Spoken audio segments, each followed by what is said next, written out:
1920'lerde çekilmiş olduğu fotoğraf. Ermenilerin öyle bir iddiası var ki Antep'i Müslüman şehrinden ziyade, şuraya dikkat edin, şehrin en güzel yerleri, en tepe yerlerini kendileri kullanmışlar ve şehri dışarıdan baktığınızda burayı bir Hristiyan şehri yapmaya çalışmışlar.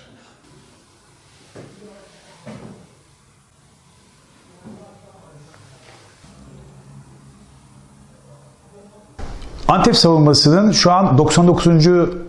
yılını idrak ediyoruz. Allah nasip ederse 2021 yılında Antep savunmasının 100. yılını idrak edeceğiz. Aslında 100. yılı biz Sayın Cumhurbaşkanımızın himayelerinde kutluyoruz.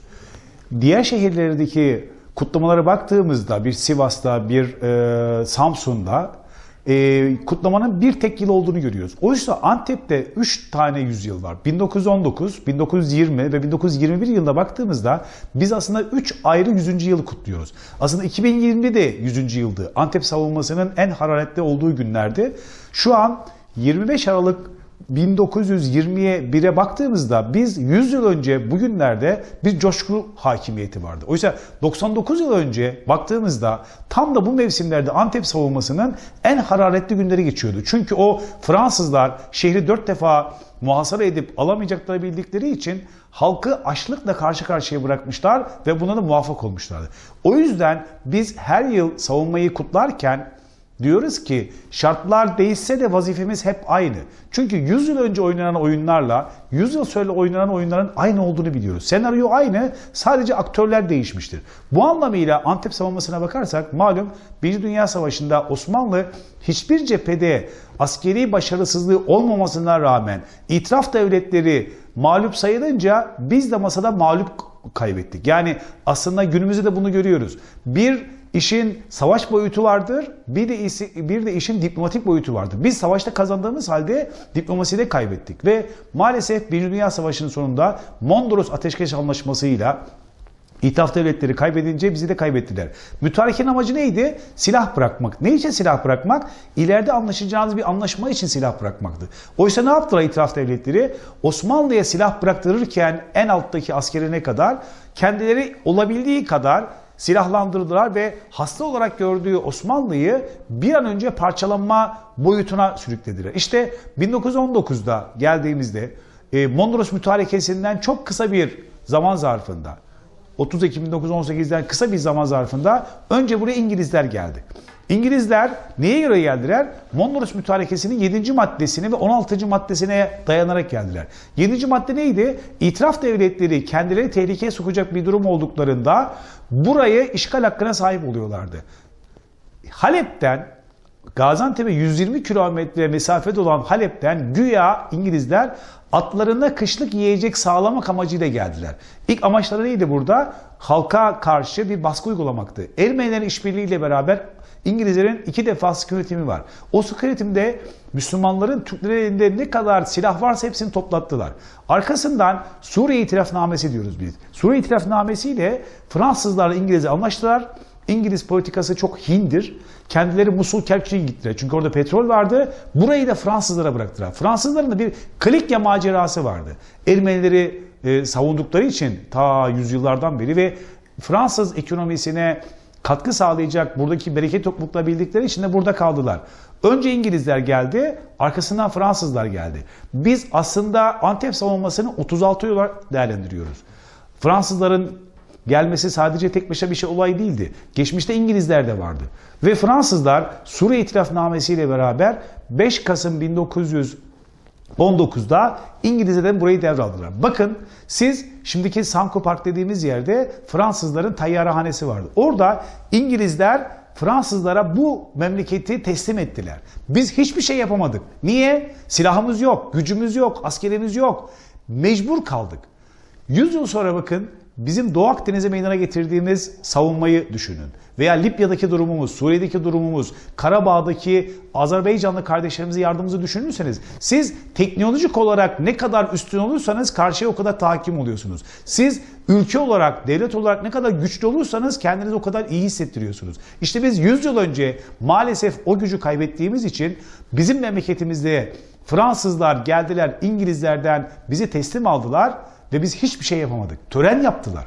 Bitmedi. Sonra Fransızlar birkaç haftada Antep'i alacaklarını düşünürken 11 aylık bir mücadeleyle karşılaştılar. Hiç beklemiyorlardı. Çünkü başka yerlerde bir hafta 10 günde hemen almışlardı. Mesela Halep bizde çok silahsız gitti. Hemen aldılar orayı. Fakat Antep'te öyle bir direnişle karşılaştılar ki, Anteplerin bir tabiri var. Diyorlar ki Müslüman memleketinde hiç gavur olur mu? Burası bir Müslüman memleketiydi. Gavurun ne işi vardı burada? İşte ondan hareketle iman için, Allah aşkı için, bayrak aşkı için bütün Antepliler yekvücük oldular ve o topu normalde 2700-3000 kişilik silahlı gruplarla beraber 25.000'e yakın Fransızlara kök söktürdüler. Bu müthiş bir mücadeleydi. Fransızlar önce geldiklerinde Ermenilere de yanlarına aldılar. Antep'e bakın 4 defa muhasara ettiler. Antep düz bir arazi. Bütün savaşın geçtiği alan 18 kilometre. 4 defa şehri kuşatıyorlar fakat içeri giremiyorlar. Biz bu yüzden Çanakkale'deki Arıburnu'ndan hareketle Çınarlı cephesine Arıburnu diyorlar. Niye? Çünkü Çanakkale'de savaşan gaziler Antep'e gelip savaştılar. Buradaki toplu mücadeleyi görünce Antep'teki mücadeleyi Çanakkale'ye benzettiler. Ve dediler ki burası Arıburnu. Bitmedi. Bu mücadeleyi Ömer Asım Aksoy Plevne Zaferi ile eş tuttu. Muhteşem bir şeydi. Çok daha farklı bir şey söyleyeyim size. Abadi kitabında ne diyor? Türk Verdünü Gaziantep diyor. Türk Verdünü. Verdünü hatırlayın. Verdün 1916'da Bir Dünya Savaşı'nda Fransızlarla Almanların mücadelesidir. Ve orada bir şehir savunması vardır. Ama Verdün'de 2 tane düzenli ordu vardır. Antep'te ise düzenli ordulara karşı vatan için, millet için savaşan mücahitler var, halk var. Ve Fransızlar Verdün'de güya kendilerini kahramanca savunduklarını düşünüyorlar. Milyonlarca insanları vardı. Ve Verdün'de ne yaptı biliyor musunuz Fransızlar? Aslında Verdün'ün intikamını Antep'ten aldılar.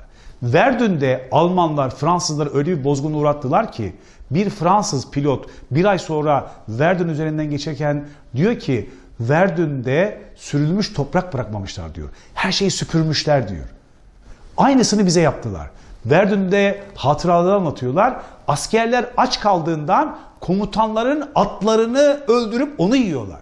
Onu bilen Fransızlar, modern Fransızlar baktılar ki askeri güçle Antep'i elde edemeyince şehri 4 taraftan kuşattılar. İçeri ne erzak sokabildik biz, ne cephane sokabildik. Biz ölmüş atları yedik. Hatırlayın, hatıralarda vardır.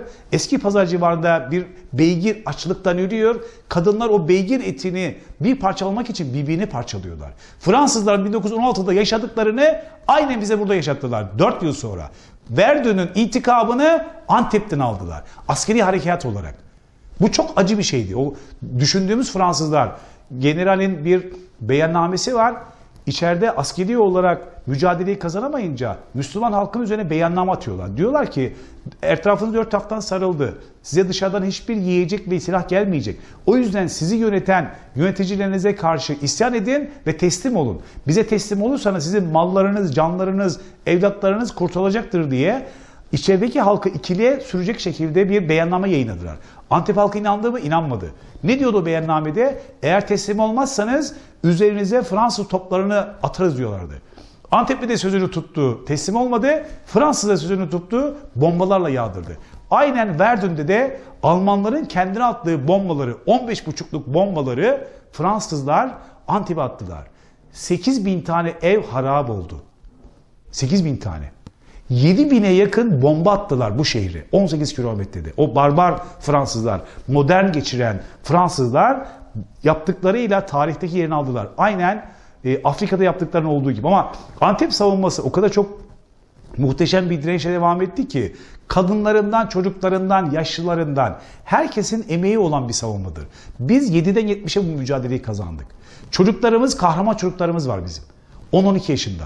Hayri Bey'in oğlu Şahin Bey'in oğlu Hayri Bey gibi, Şehit İsmail gibi, Fedai Mehmet gibi onlarca çocuk var. Biz hastane defterini yayınladık. Orada bütün çocukları görüyorsunuz.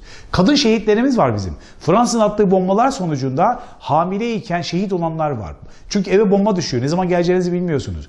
Mücadelede, mevzide eşine, babasına, abisine yemek götürdüğünde onun yerine mavzerle nöbet tutan kadınlarımız var. Çocuklarımız gündüz fişek topladılar, imalat-ı harbiye getirdiler, tekrar fişek yaptılar. Kadınlarımız lojistik destek sağladılar.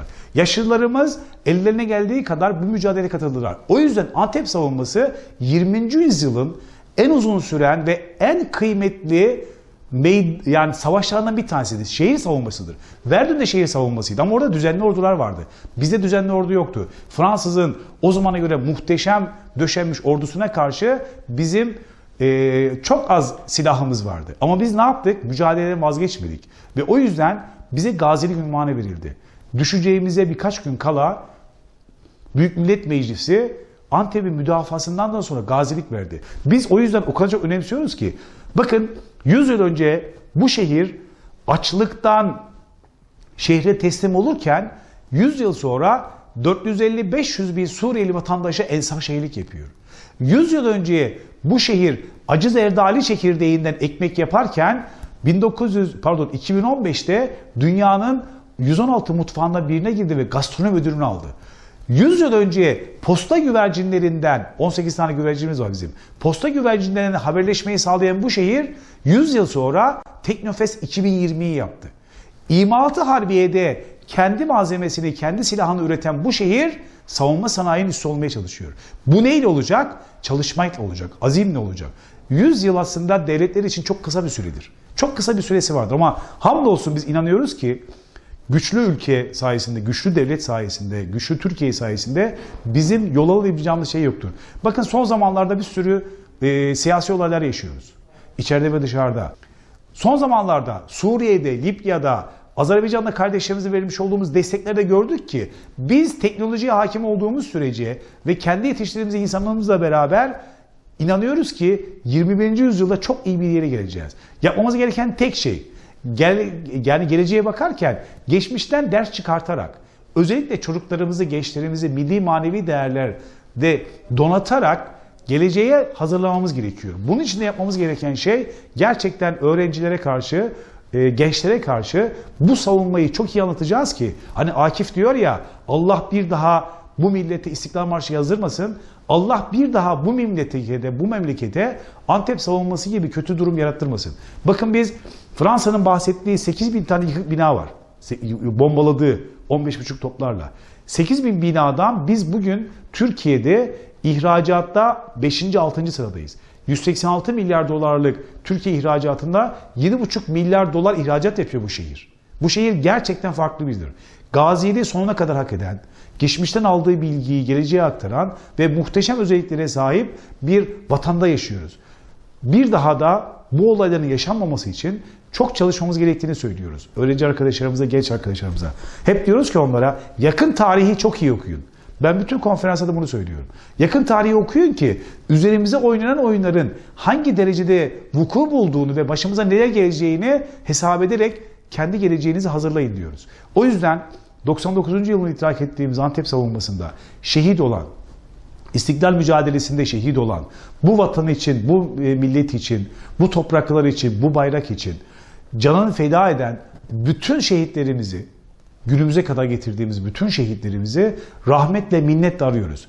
Eğer onların o mücadelesi olmasaydı biz şu an bulunduğumuz topraklarda bu kadar rahat yaşayamayacaktık. Çünkü 100 yıl önce tam da bugünlerde Fransızların, Ermenilerin biz kirli ayaklarına muhatap oluyorduk.